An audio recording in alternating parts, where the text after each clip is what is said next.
Hi Aries, welcome back to the Astrology 33 channel. Hopefully you guys having a good holiday season and have a happy new year as well. This is your January 2023 tarot reading, and thank you to those of you who've liked, viewed, shared, and subscribed to the channel. I appreciate all of that. For those of you new to the channel, as far as what we have in front of us, it's a Celtic World spread as always, and also pulled the 4 Agreements, Wisdom, the Oracle, and Mudra card for you guys. We're actually going to start the reading off by rolling those astrology dice we have in front of us to get an idea of where your focus should be as far as that goes. Alright, so we have 8, and 8th house energy for you guys is Scorpio. Astrologically speaking, there's not much going on there, but we do have the South Node there. It's been there for quite some time, although it will be moving out of there later this year. And 8th house energy in general point to death, rebirth, intimacy, taxes. We have Pisces. So Pisces energy for you guys is 12th house energy. That points to spirituality, blind spots, mental health. Jupiter is coming out of there, going back into your sign. It'll be there all of January as well. And we've had Neptune there for quite some time too. And we have Mercury. So Mercury is actually going to be retrograde in Capricorn for the first few weeks of January. And then it'll be in the post-shadow period after that. So yeah, could it be an impact on communication, possibly around your careers as well? Alright, so with all that out of the way, we'll get started with the main spread. In the main situation position, we have the 5 of Cups, Scorpio energy, and challenging that, we have the Hanged Man. So could this be saying that you might be stuck on a bit of a past disappointment that you've gone through, and it could just be saying the challenge is that you haven't really wrapped your mind around what the higher lesson was within the situation. So that could just be what's keeping you stuck in the disappointment at this time. Alright, in the foundation position, we have the Knight of Pentacles. So this is a Virgo energy here, and given that we were saying maybe the energy around your career might be impacted, given that we saw Mercury come up, and then we also see the 8th house energy come up here, could just be saying that maybe some kind of an investment you might have made, whether it be your time, your money, your energy, possibly all the above. If you feel like that wasn't paying off, could just be saying that the payoff will still be there, but it's possibly going to come in slower than you were hoping. For some, you just could even say it might take until we get to Pisces season when we have the Virgo full moon. So that's what I see with that. Alright. Past position, we have the Queen of Cups. So this is Cancer energy here. And it could just be saying that you guys might have been keeping to yourselves a little bit, right? Again, maybe because you've gone through a disappointment, so you might have been a bit more closed off, right?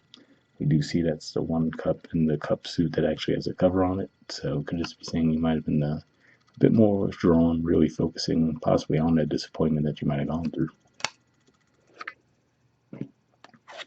Alright, in the present position, we have the Queen of Swords. So, to me, this says that you're at least getting closer to being a bit more action-oriented around the situation, right? As opposed to just internalizing it all. I feel like this is at least saying that you're more open to expressing what you've been going through, right? And possibly trying to move past it as well in a bit more of a proactive way. And I feel like this is also saying that you'd be looking for a compromise in a situation that would be best for all parties involved, too.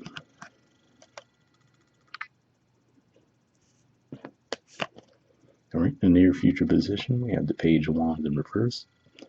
So yeah, to me this says that you're moving from, if we think about the Cups energy is more of an internal energy, the air energy is more external, and same with the Wand energy here. So to me it says that you're getting to the point where you're slowly starting to bring it more outward, but you're not necessarily ready to take action on the situation just yet. So like I said, it looks like you could just still be thinking about a past disappointment and trying to integrate what it was meant to teach you. So I feel like you're getting close to where you're actually fully able to move past it, but you're not quite there yet.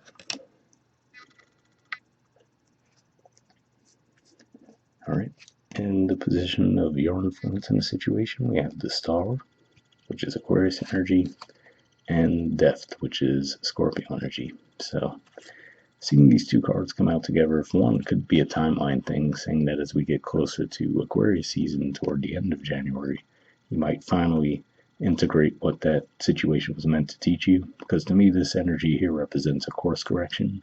It's the card that comes after the Tower. So maybe you guys have already gone through that disappointment Tower type energy, for a while you might have struggled to see what you were meant to learn from the situation, but here this says to me that you will, and then you'll finally be able to move past the situation for sure. So, something to look forward to this month in that regard. All right, in the environment position, we have the Three of Swords. So this is Libra energy here. So yeah, it could just be saying that there might have been some disappointments around your connections, right? So for some of you, might have been friendships, of course, given that Libra energy represents your 7th house. Could have been a romantic connection as well. Or really any kind of partnership. I feel like this is saying that you might have gone through some disappointment around that situation. And again, like I said, I feel like this month is the month you're finally able to move past it a bit. All right, in the hopes or fears position, we have the Three of Pentacles. I'm going to assume this is most likely a hope for the majority of you, right? Which is say you're hoping to build something stable, something long-standing, something that you're happy with. And this is Capricorn energy as well. So maybe you might get some insight around that as we move through Capricorn season in January. All right, and in the outcome position, we have Judgment. So yeah, to me this says that whatever this past situation it was that, like I said, you might have had some difficulty moving past, it looks like it will be coming back this month for sure, for you guys to actually finally be able to put it behind you. And, you know, not just put it behind you as in a more negative sense, but more of, okay, you learn from it, right? And then you're able to move forward in a positive way from it. All right, and at the bottom of the deck, we have the Eight of Cups.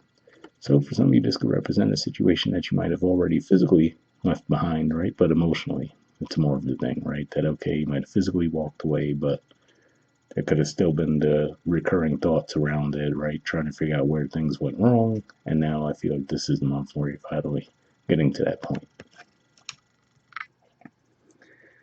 All right, moving on to your Four Agreements card, we have Don't Take Anything Personally.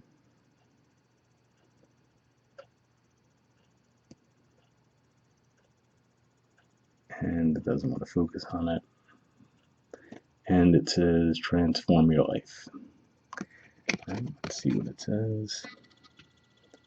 Okay, it says when you refuse to take things personally, you avoid many upsets in your life. Your feelings of anger, jealousy, and even your sadness will simply disappear if you don't take things personally.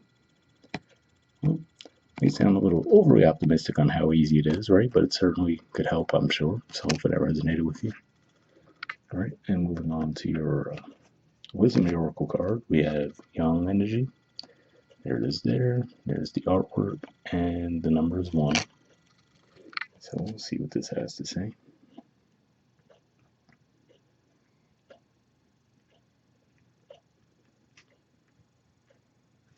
Okay, essential meaning says the masculine principle of movement and creative activity, the power to make things happen, taking action. The Oracle's message. Yang represents the power of action, the energies that propel the world forward, and manifesting thought and desire into concrete form. Now is the perfect time to act, for you can easily build momentum and make headway. What you want will come to fruition if you proceed confidently. This card signifies new life and is a sure sign that obstacles have been overcome. There is no reason to hesitate. You are the shaper of your destiny now. So reading that, what that made me think of too, as far as why you might have been feeling a little bit stuck around the situation, could also have to do with the fact that your ruler, which is Mars, has been retrograde for quite some time. And as we get a little bit past the midpoint of January, it's actually going to end the retrograde cycle and start moving direct again. So given that that's your ruler, that could definitely have a significant impact on you there too. So hopefully that resonated. The relationship message says circumstances are supporting action on your part. It's okay to make the first move. Trust that you will quickly know where you stand. In matters of the heart, there is movement toward your highest good, so go forth with assurance. Passion is in the air, and now is the time to dance to the tune of love. Take the lead. So yeah, I will have to say, especially given what we do see in the environment, it didn't necessarily seem like this was more of a potential love situation coming up for you. It seems more like well, if anything, maybe it could have been a past disappointment in that area, but hopefully got something from that message as well, too, though.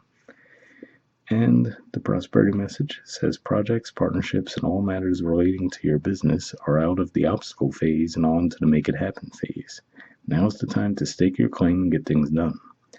While you can expect to be busier than usual, this card tells you that you have all the energy and vitality you need to accomplish your goals. Abundance is waiting for you to claim it. So yeah, definitely a pretty positive message there too. And I mean, just keep in mind, like we said, you're going to have that Mercury retrograde in your 10th house of career and social status. So even if it seems like you're revisiting things there in that regard, it could just be a bit of a positive, but things might move a little slower than you'd like, and maybe that's what that Knight of Pentacles energy is pointing to as well. All right, so lastly, we have a mudra for you guys. This is the mudra here. It's the Kangula mudra, and the keyword for it is potential. All right, well, there's a lot on the card here, so what I'll do is let me get it focused first. Okay, so hold this up here if you want to pause it or take a screenshot to read the info on the card there. And then I'll move it up so we can get the rest of the stuff in the frame too. But as far as benefits, it says improves digestion and assimilation, activates hidden talents and gifts, awakens somatic intuition, harmonizes human biorhythms with the rhythms and cycles of the natural world.